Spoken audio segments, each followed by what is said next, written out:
সমুদ্রপৃষ্ঠ থেকে প্রায় ২,২০০ মিটার উঁচুতে সুইজারল্যান্ডের আল্পস পর্বতমালার ট্রাকুয়ে চত্বর।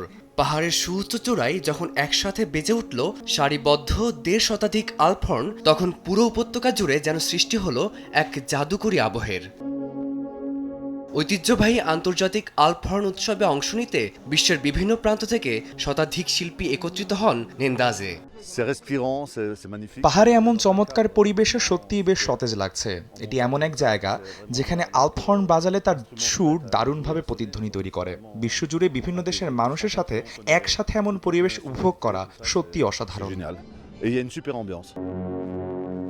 প্রাচীনকালে আল্পস পর্বতমালার এক উপত্যকা থেকে অন্য উপত্যকায় বার্তা পৌঁছাতে ব্যবহৃত হতো আলপহর্ন। কালক্রমে তা রূপ নিয়েছে সুইস সংস্কৃতির অন্যতম প্রধান প্রতীকে। AKS অর্জন করল গিনেস ওয়ার্ল্ড রেকর্ডস।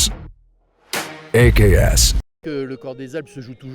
অনেকে মনে করেন আলপহর্ন সবসময় পাহাড়েই বাজানো হয়, কিন্তু মূল বিষয় হলো অধিকাংশ সময় কোনো হলরুম, শহর বা গ্রামে এটি বাজানো হয়। তাই পাহাড়ি প্রকৃতির মাঝে এর আপন পরিবেশে বাজানোর আনন্দটাই আলাদা।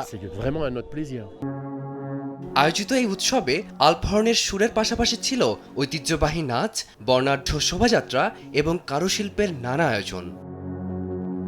ফারদিন মাঝার, সময় সংবাদ।